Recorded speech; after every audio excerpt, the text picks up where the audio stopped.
I am serious. And don't call me Shirley.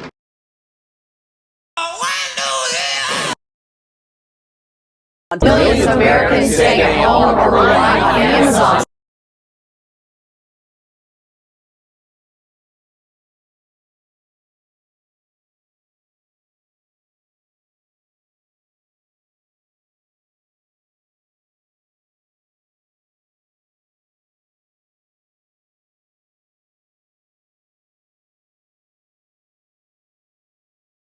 It rubs the lotion on its skin or else it gets the hose again.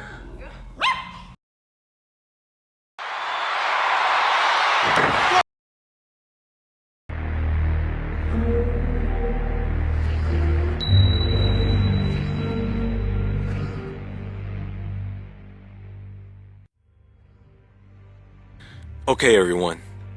I like card games. I like role-playing card games. They're fun. They're entertaining. But many of these games have a very dark undertone.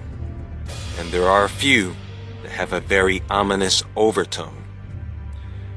One in particular, the Illuminati card game. Now, many have dismissed this as being just a game. And that may be true.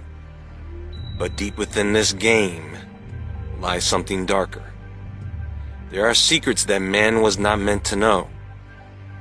But at the same time, it is said that the Illuminati love to tell us what they are going to do before they do it. Whatever you believe, I am going to show you something that may freak you out.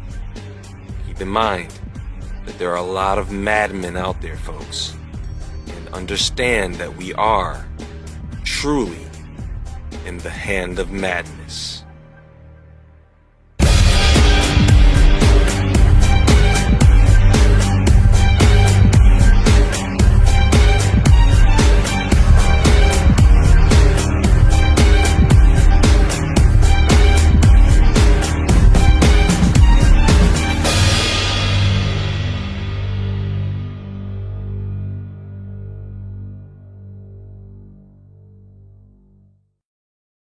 This is Steve Jackson. He was a game designer who worked for Metagaming Concepts in the late 1970s. In 1980, he left Metagaming Concepts and formed his own company called Steve Jackson Games.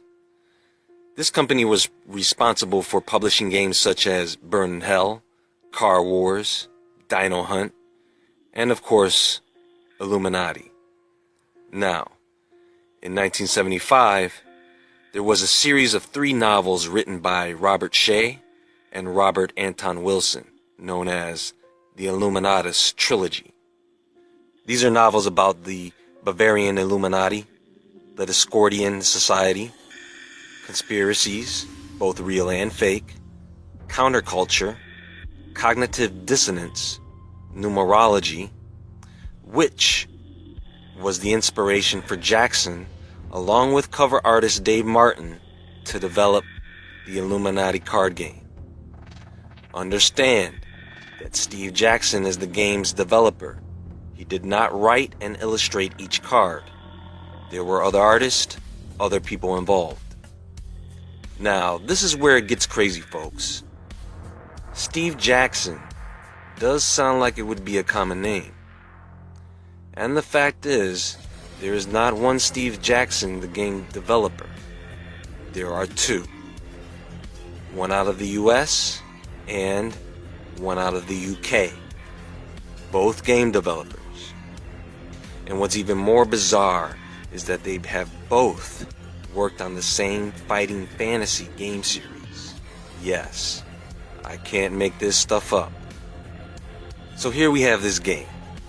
There are well over 450 of these cards, with over 300 being official, meaning we don't really know which cards are officially published by the game developer and which cards were designed by an independent artist outside of the company. The object of the game, simply put, is to take over the world. It is played with 2 to 6 players, 2 6-sided dice, money chips representing millions of dollars, and the cards.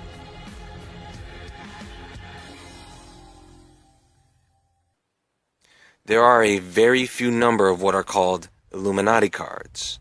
The UFOs, the Society of Assassins, the Servants of Cthulhu, the Network, the Gnomes of Zurich, the Discordian Society, the Bermuda Triangle, and the Bavarian Illuminati.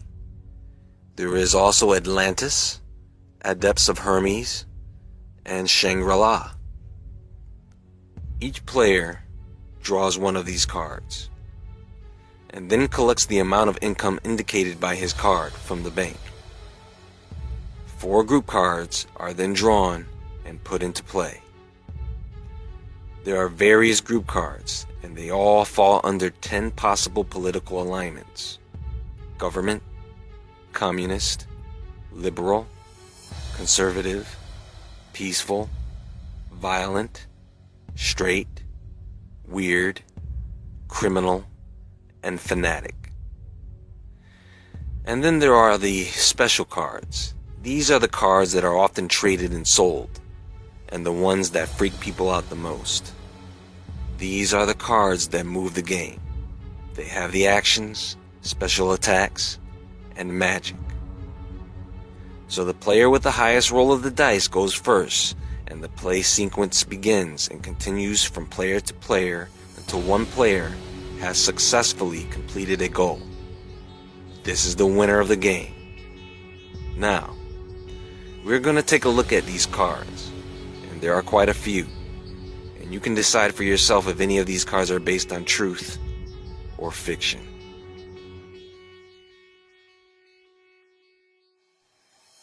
Now these cards come in red, blue, purple, and black. The red cards can be things, places, personalities, and groups or organizations. These cards have named personalities, such as Bill and Hillary Clinton, George Bush, Ronald Reagan, Prince Charles and Princess Di, Al Gore. Here is the Saddam Hussein card. At the bottom left of the card, you can see that he belongs to the violent government group. At the top of the card, you can see an arrow pointing inward. That means he can be controlled by another card. And the arrow at the bottom pointing outward means that he can control another card. This card states, by making a few speeches, Saddam can infiltrate any government, totally distracting them from what they were doing. Thus, by using his action, Saddam can cancel one action of any government group. Well, that sounds pretty accurate. There are places represented like Vatican City, Finland, England, Brazil, France. Of course, being the Illuminati, they even have a Great Pyramid card, a magic card. They also have a moon base card. This is a space, science, and computer card that reads, Moonbase is not affected by any disaster cards except earthquake and meteor. Moonbase gives a +4 on any attempt to control or destroy any space group. If a personality is linked to Moonbase, an assassination attempt against that personality is at -6. However, if Moonbase is destroyed, all personalities there are killed. If you look at the illustration, you can see that the structures look oddly similar to the structures that some believe are actually on the moon. This is the Dinosaur Park card. I didn't make this up, folks. You can see it. It belongs to the corporate group, and it states, Dinosaur Park can use its action to increase the power of any disaster by 4. As dangerous dinosaurs, quote unquote, accidentally escape their shipping containers amidst the chaos. What do they mean by accidentally? And what chaos? It goes on to say, this group and its master may aid or oppose any attack on any corporate or science group. Look at the picture. Over 2 million customers eating. What kind of shit is that? Why is this in the game? Is this what we have to look forward to? Dinosaurs running loose? As in the days of Noah? Oh, and it gets better, folks. Take a look at some of the group cards that are in the game. They have the Congressional Wives, the Jihad. Keep in mind, this game is made way before 9/11. There's the Supreme Court, the KKK. Yes, they actually created a KKK card and put it in the game. They even have a gay activist card. There's a card for the International Weather Organization with a picture of a plane spraying chemtrails causing a tornado. There is an Evil Geniuses for a Better Tomorrow card depicting a man that looks a lot like Bill Gates. There is a Clone Rangers card. They have a NASA card, a conspiracy theorist card, and they even have a Flat Earthers card. I kid you not. A Flat Earthers card, folks. And this is what it reads. People laugh, but the Flat Earthers know something. For their action, you may roll 2 dice. If your roll is equal to or less than the number of places you control, the Flat Earthers' weird alternate geology has led them to a gold strike. And you may draw as many plot cards as the number you rolled. Now, before you Flat Earthers get excited, this card is not implying that the Earth is flat. I have seen people saying that it does, and they are lying to you. It is, however, implying that there will be a movement of people who believe in Flat Earth, which is what we have today, a movement. The card does, however, imply that Flat Earthers know something, which is that the Earth is not what it seems to be, not that the Earth is actually flat. The rest of the cards are action cards and other group cards, and some of them are absolutely hair-raising. They have the terrorist nuke card, or what many like to call the 9/11 card. It depicts an explosion in one of the towers, in the same location in which it was hit, right along with the Pentagon card, which shows in an explosion, leaving the rest of the Pentagon intact and functional, just as in real life. Look at this shit. They got the jogger from the Boston bombing. They have the Fukushima disaster illustrated. They even have a Godzilla card showing the results of a nuclear disaster in the form of what could be a robot monster.